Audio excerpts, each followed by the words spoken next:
Primero en C5N, atención con esta información exclusiva y de suma gravedad.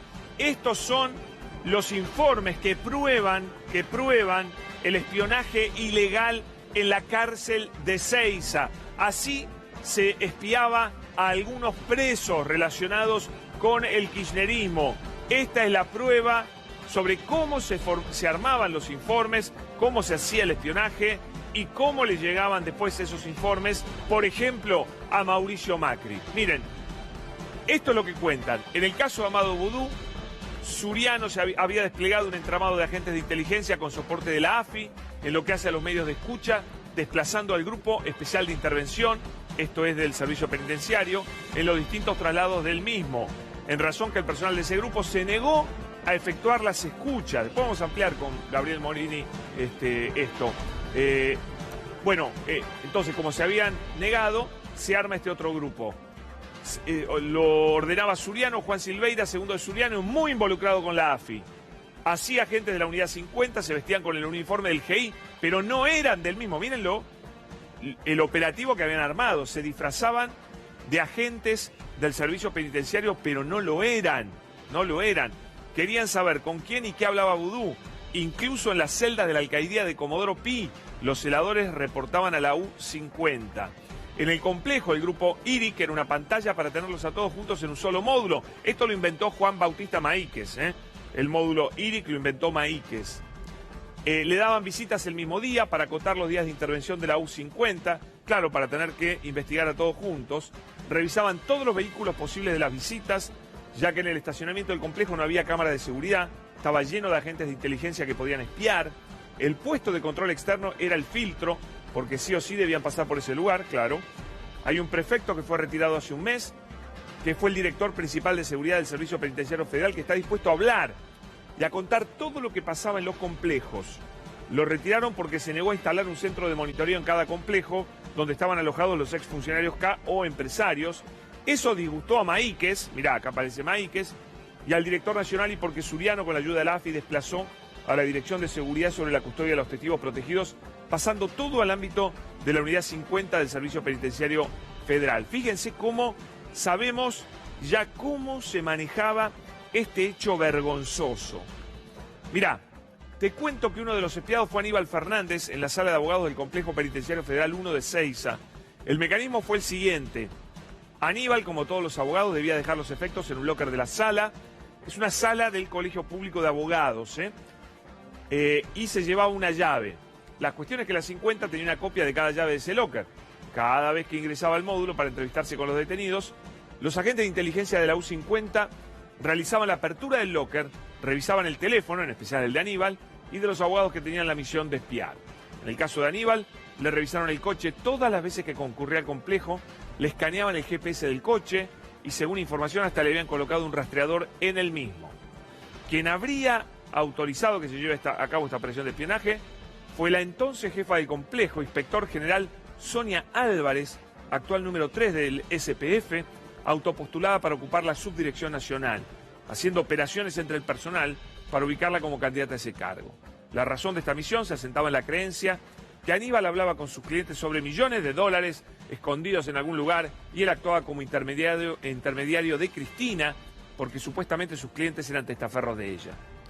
De más está decir que todo este disparate, por supuesto que jamás se cumplió. Pero me faltaba un poquito de la otra, o saltamos acá. A ver si nos queda un poquito del otro, porque la verdad no tiene desperdicio esto, no tiene desperdicio. En la unidad 31 de Seiza se aplicaba el mismo método, con todos los abogados, como también el cableado de los lugares cedidos para las entrevistas con los abogados, pero también con los profesionales del SPF, en especial con los psicólogos y psiquiatras con quienes los detenidos podían sincerarse de algún modo. De más está decir que el personal que cumplía las funciones de celadores en el pabellón IRIC y donde se hallaban alojados detenidos de tinte K, reportaban a la delegación de la U50 de cada unidad y o directamente al jefe de inteligencia, inspector general Cristian Suriano, alias Moco. Sonia Álvarez habría sido quien ordenó el lunes pasado la limpieza de los distintos lugares donde se realizaban las escuchas ilegales, como también el retiro de todos los aparatos de captación y grabación de todas las unidades del SPF. Gravísimo, un paño más El día que fueron a entrevistar de la AFI a Lázaro Báez, esos dos abogados fueron acompañados por Emiliano Blanco y Cristian Suriano. Emiliano Blanco, el jefe del SPF, y Cristian Suriano, el jefe de inteligencia del Servicio Penitenciario Federal. Ingresaron por la sala de magistrados del complejo 1 de Ezeiza, eludiendo quedar registrados.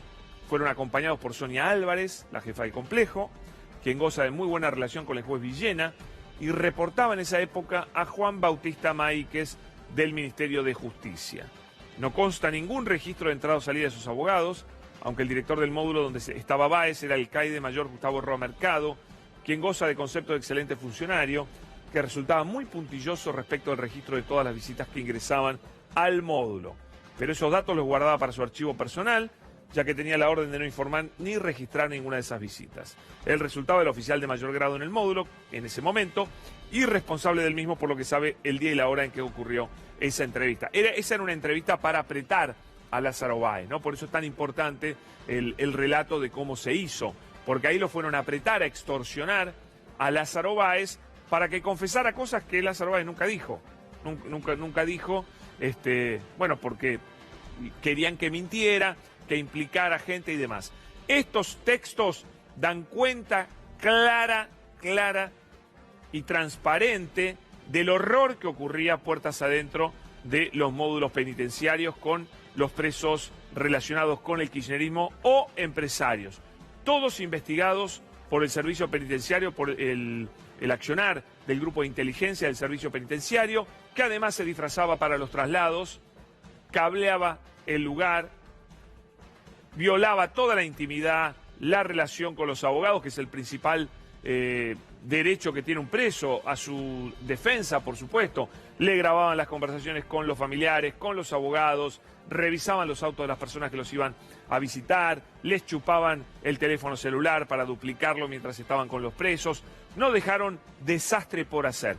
Esto es gravísimo, va a tener que dar muchas explicaciones Juan Bautista Maíquez, que curiosamente hoy es el jefe de los procuradores de la Ciudad de Buenos Aires. Digo, ¿está en condiciones un hombre sospechado de haber permitido, de haber impulsado investigación a los presos? ¿Puede impartir justicia como procurador general de la Ciudad de Buenos Aires? Es el jefe de todos los fiscales de la ciudad.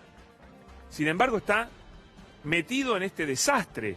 Él era subsecretario de Asuntos Penitenciarios. ¿Podía no enterarse de lo que pasaba? No, ahí lo nombran. Claramente era parte de esto. Era parte. De él dependía el servicio penitenciario. Es increíble que es una persona hoy que está a cargo de todos los fiscales de la Ciudad de Buenos Aires. Voy a la nota de Gabriel Moreno.